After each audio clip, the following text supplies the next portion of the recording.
Bonjour à tous. Lundi 12 octobre, voici notre point bourse. Il y a toujours beaucoup d'incertitudes sur les marchés qui reprennent un petit peu espoir, notamment ce matin, concernant les mesures de relance aux États-Unis. Donc le fameux plan de relance, pourtant il semblerait qu'on en soit très loin quand même, notamment lorsqu'on écoute les déclarations de week-end, notamment celle de Nancy Pelosi, qui est la présidente de la Chambre des représentants des États-Unis, donc qui indique qu'on est très très loin d'un accord et que même avant les élections, ça sera très compliqué.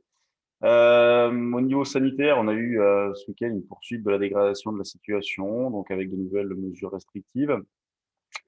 Ce qui fait qu'on a des marchés qui, pour l'instant, montent en crabe, donc avec des petites accélérations, comme ici, dérive, accélération. Donc c'est aussi, hein, c'est hyper hésitant. On a toujours cette alternance hausse-baisse. Alors là, avec un billet un petit peu plus haussier ce matin et même depuis quelques jours. Donc nous, bon, bah, on continue de travailler les deux sens hein, dans cette phase-là. On ne change pas du tout notre approche. Ce matin, bon, je t'ai placé un petit peu plus bas pour acheter plutôt vers 35-40. On s'est arrêté sur 45. Bon, tant pis.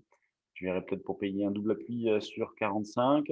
En ce qui concerne le niveau de vente, bah, pourquoi pas reprendre 4973, qui est le niveau de ce matin à 8 heures. Et déjà l'ouverture ce matin un peu bizarre, hein, en nette hausse, et puis dégonflement jusqu'à l'ouverture, et puis hop, ouverture, marché qui baisse de 15-20 points. Donc dès 9 heures, des marchés qui continuent d'évoluer dans le vide, on le voit au niveau des volumes. On les regardera tout à l'heure, les volumes, mais sur le CAC, c'est misérable. Le plus gros volume du jour, c'est encore Novacip. C'est assez impressionnant. On le regardera tout à l'heure, c'est quasiment le double de Total, hein. Là, ça plaisante pas quand même, hein. Le volume est gigantesque sur cette valeur-là en ce moment. On en parlera tout à l'heure. Donc, bon, bah, d'un point de vue technique, hein, donc comme je le disais, pas de changement. On travaille de sens. Échéance ce vendredi, donc avec des pressions techniques qui vont augmenter, notamment sur des vendeurs d'options, donc des petites gestions de delta. On va voir ce que ça peut donner tout ça. Moi, j'ai pas mal de positions qui vont arriver à échéance vendredi aussi. Donc, il faudra reprendre des décisions, des stratégies à l'approche de la fin de semaine, notamment sur les options. Donc, 45 à l'achat, 73 à la vente. Sur le DAX, eh bien, 13 20-25, on va dire 15-25, c'est la zone support à travailler en ce début de séance. Ça correspond à un petit cran en dessous de ce qu'on a fait ce matin. Là, c'est pareil, hein, on a quand même de beaux mouvements. Vendredi, on proposait d'acheter sur les 13 000. Alors, pas tout à fait en début de séance, puisque plus proche, on proposait 12 980. Mais après, on a bien vu que ça tenait, donc on proposait d'acheter dans cette zone au-dessus de 13 000. Donc, il y a de quoi faire des écarts. C'est une phase sympa à travailler. Bon, ça manque de fréquence d'écart, mais en tout cas, on a des retracements pour intervenir, même quand les marchés sont pas mal. Vous voyez, à l'image de ce qui s'est passé, par exemple, le vendredi, où on va chercher la zone des 45-50, on repère 25-30 points. Donc, il y a de quoi faire. Même là, vous voyez, on passe de 4950 à 4930. Donc, c'est bien. On n'a pas les rouleaux compresseurs comme on avait à une époque où là, c'était pénible à travailler, puisque le marché montait d'un cran, puis derrière, il n'y avait absolument plus rien. Là, on a vraiment une hausse avec des retracements. Donc, enfin, une hausse avec des retracements. Puis quand le marché baisse, on a des rebonds. Donc, ce qui permet quand même d'être assez actif. Actif, lui, l'eurodoll, il l'est moyennement. Donc la semaine dernière, il s'est bien repris. Donc on est repassé au-dessus des 1,18. On est actuellement à 1,1810. On cherche à acheter sur des replis, il n'y a pas de changement. Donc bon, ça fait des mois qu'on travaille acheteur sur l'eurodoll. Et là, la zone d'achat pour ce début de séance, on peut considérer qu'elle se situe par là, vous voyez, vers 1,1780. Donc un 17,80, 17,90 éventuellement pour jouer le petit pullback sur les niveaux de vendredi fin de matinée. On le voit bien ici, un 17,93 par exemple. Donc pour un niveau proche. L'infirmation, c'est loin, c'est en dessous des 1,16. Et objectif, et si jamais l'eurodoll poursuivait, vous voyez, on a cette résistance-là vers un 18,70-80. Regardons les actions. Alors, pas énormément de news hein, ce matin, c'est assez calme. On a Airbus bon, qui a fait le point un petit peu sur son activité. Il y a Atos qui a finalisé l'acquisition de Palladion. Bon, Euronext, et on en parlait déjà vendredi, qui a racheté la bourse italienne.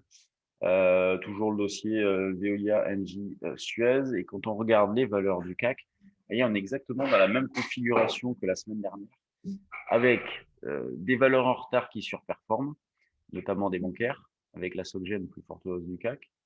Orange aussi, qui était très en retard, donc qui est venu chercher ses plus bas du mois de mars, qui est bien reparti depuis. Renault, bon, qui ne fait toujours pas grand-chose, mais qui est en belle hausse ce matin. En téléperformance, elle surperforme. Bouygues, Michelin, vous voyez, BNP. Alors BNP avec le moyenne mobile qui se croise. AXA, c'est un peu pareil, ils sont en passe de se croiser. On a Crédit Agricole un petit peu à la traîne. Les grosses pondérations en sous-performance. Donc c'est clair, vous avez en surbrillance ici, elles sont en deuxième partie de liste, avec Sanofi qui perd 0,5%. C'est pas méchant. On voit que c'est pas méchant, mais elles sont un peu lourdes, elles sont un peu plombées. Donc on a vraiment de l'aspect sur des dossiers en retard et de l'aspect qu'il y en a sur les Midesmo. Là, en ce moment, c'est un peu d'artifice. Nous, on était sur Génoé. On avait acheté il y a longtemps. Donc bon, vendredi, elle a explosé. Elle poursuit ce matin. C'est hyper violent. C'est ça qui est terrible, c'est que là, on est dans une phase où, autant à une époque, je vous disais qu'il n'y avait pas de relais sur les mid-small et que c'était pénible. Là, on est dans une phase où c'est un peu d'artifice. Il suffit juste de laisser porter, mais c'est difficile à faire. Et donc, il faut alléger sur différents niveaux de prix, garder un solde pour un écart plus important. Regardez par exemple Terrafignon qui prend 11% ce matin, après en avoir pris combien 20, 22 vendredi. Monakea, elle se réveille aussi, elle faisait rien depuis un moment, boum, elle se réveille. Donc Novacite qui est à 10,5. Alors les analyses, ça va un peu dans tous les sens. Le mec qui vise 12, 17, j'ai vu un peu de tout. En tout cas, bon, au niveau du volume, c'est hyper impressionnant. Vous avez le tableau des valeurs qui sont classées en fonction du capital échangé. Et vous voyez, Novacite est devant Orange, mais largement devant Orange. 20 millions sur Novacite, 13 sur Orange, donc pareil sur Total. Donc là, c'est hyper impressionnant comme mouvement. Que faire à part laisser porter si vous en avez, des retracements, il n'y en a pas, ou alors c'est vraiment, il faut la travailler en pur intraday, sur des petits replis en acheter, mais il faut bien mettre des stops sur ce genre de valeur parce que ça peut se dégonfler assez vite. Même si vous avez une conviction fondamentale là-dessus, il ne faut pas hésiter, même s'il rebaisse, à sortir temporairement pour essayer de reprendre un petit cran en dessous. Donc il faut coller au plus proche de ces valeurs-là. Et puis, bon, éventuellement, laisser porter un petit quelque chose. Nous, on en avait fait vers 3,5, 4. Bon, on n'est pas très bien géré derrière, mais là, c'est pour s'en regret, on passe à autre chose. C'est hyper impressionnant. Serge Ferrari, Intrasense, Eurobio, on est dessus. Eurobio scientifique, donc c'est bien, elle faisait pas grand-chose. Là, elle se réveille, c'est bien. Et l'idée, c'est peut-être d'aller chercher le double top vers ici, vers 18-20, vu que, comme je disais tout à l'heure, les valeurs y vont, faut pas hésiter. Vous voyez, comme par exemple le Biocinex, pourquoi pas viser cette zone de 19. Après, qu'est-ce qu'on a? Selectis, d'ailleurs, j'aime beaucoup ce Selectis. Là, elle revient donc à proximité d'un double top, c'est assez propre. Transgène, bon, qui redémarre aussi. Beneteau, bon, c'est pas forcément des super valeurs qui bougent, mais en tout cas, elles bougent fort. Donc, il y a des choses à faire. Il faut s'y intéresser. Donc, il faut essayer de trouver la prochaine qui va décoller. La semaine dernière, dans notre des training live, on avait joué au lot. Donc, au lot qui revient un petit peu en arrière, mais elle a quand même, le mouvement a été fait, puisqu'on avait acheté sur le franchissement d'ici. Et jusqu'à 5, on avait proposé un objectif vers 5, donc ça a été atteint tout pile. Donc, on travaille toujours dans ce même esprit-là, avec donc des grosses pondérations à la traîne, de la spec et des pressions techniques donc qui vont augmenter cette semaine, puisque vendredi c'est l'échéance. Alors c'est pas une très importante, c'est pas une trimestrielle, c'est l'échéance des futurs, donc sur le CAC 40, des options aussi, puis il y a les options sur Eurex, notamment donc les mensuels. Je vous laisse ce soir, demain soir, mercredi soir, stage action. Si vous souhaitez le faire, le refaire gratuitement, il suffit de nous envoyer un mail. Donc, c'est ce soir à 18h30. Donc, Eric fera la première partie, Eric Seban, Jean-Louis la deuxième, et moi je ferai la troisième. Donc, la troisième, ce sont des exemples et des idées pour les jours, les semaines à venir. Donc, si vous avez de l'intérêt, vous pouvez encore vous inscrire, encore quelques heures.